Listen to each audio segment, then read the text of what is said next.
প্রিয় অষ্টম শ্রেণীর শিক্ষার্থীরা, শুভেচ্ছা নিও। আজকে আমি তোমাদের বিজ্ঞান বিষয়ের নতুন বই থেকে পঞ্চম অধ্যায় সমন্বয় ও নিঃসরণ এর ৫৪ পৃষ্ঠার ২ নং সৃজনশীল প্রশ্নের সমাধান করে দেব। প্রথমে তোমাদের বলবো, যারা আমার চ্যানেলটি সাবস্ক্রাইব করো নাই তারা আমার চ্যানেলটি সাবস্ক্রাইব করবে এবং আমার সাথে থাকবে। তাহলে চলো আমরা ক্লাস শুরু করি। বিজ্ঞান পঞ্চম অধ্যায় পৃষ্ঠা নং ৫৪, সৃজনশীল প্রশ্ন ২। জাহিদ খুব মনোযোগ দিয়ে স্নায়ুতন্ত্রের গঠনের একক আঁকছিল। এমন সময় পিছন থেকে তার বোন জারিয়া পিঠে খোঁচা দিল। জাহিদ পিছনে না তাকিয়ে তৎক্ষণাৎ জারিয়ার হাত ধরে ফেলল। জাহিদ তখন জারিয়াকে বলল যে তার হাত ধরতে পারার সাথে তার অঙ্কনের বিষয়ের সম্পর্ক রয়েছে। প্রথম প্রশ্ন, সিন্যাপস কি? দ্বিতীয় প্রশ্ন, স্নায়ুতন্ত্রের কোন অংশটি মস্তিষ্কের যোজক কলা বলা হয়, ব্যাখ্যা করো। তৃতীয় প্রশ্ন, জাহিদ যা আঁকছিল তা চিহ্নিত চিত্র অঙ্কন করো। এবং চতুর্থ প্রশ্ন, জাহিদের পিছনে না তাকিয়ে জারিয়ার হাত ধরতে পারা এবং তার আঁকা চিত্র একটি সমন্বিত কার্যক্রম, বিশ্লেষণ করো। তো চলো এখন আমরা 4টি প্রশ্নের সমাধান দেখে নিই। প্রথম প্রশ্ন হলো, সিন্যাপস কি?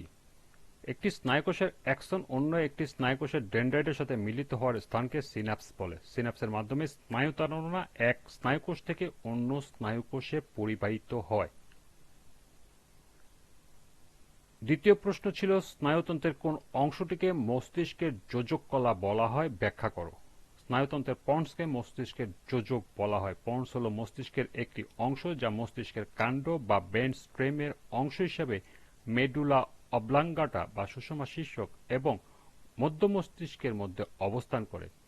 এটি স্নায়ুযোজক যা গুরু মস্তিষ্ক, লঘু মস্তিষ্ক ও মধ্য মস্তিষ্কে সুষমা শীর্ষকের সাথে সংযুক্ত করে বিভিন্ন অংশের মধ্যে তথ্যের আদান প্রদান ও সমন্বয় সাধন করে।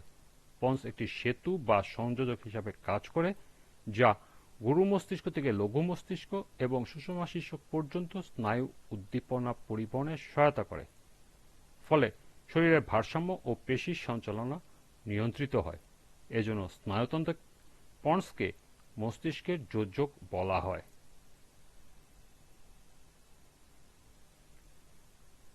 তৃতীয় প্রশ্ন ছিল, জাহিদ যা আঁকছিল তার চিত্র অঙ্কন করো। উদ্দীপকে জাহিদ স্নায়ুতন্ত্রের গঠনের একক নিউরন আঁকছিল। একটি নিউরনের চিহ্নিত চিত্র নিম্নে উপস্থাপন করা হলো।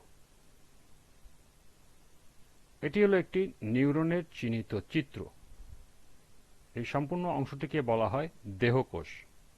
এটা হলো ডেনড্রাইট, এটা হলো প্লাজমা মেমব্রেন, মাঝখানে গোল অংশটুকু হলো নিউক্লিয়াস, আর ভিতরের সাদা অংশটুকু হলো সাইটোপ্লাজম। এটাকে বলা হয় রানাভিয়ার পর্ব, আর এই অংশগুলোকে বলা হয় মায়োলিন সিথ। এবং পুরো এই অংশটুকু অর্থাৎ রানাভিয়ার পর্ব এবং মায়োলিন সিথ নিয়ে গঠিত অ্যাক্সন।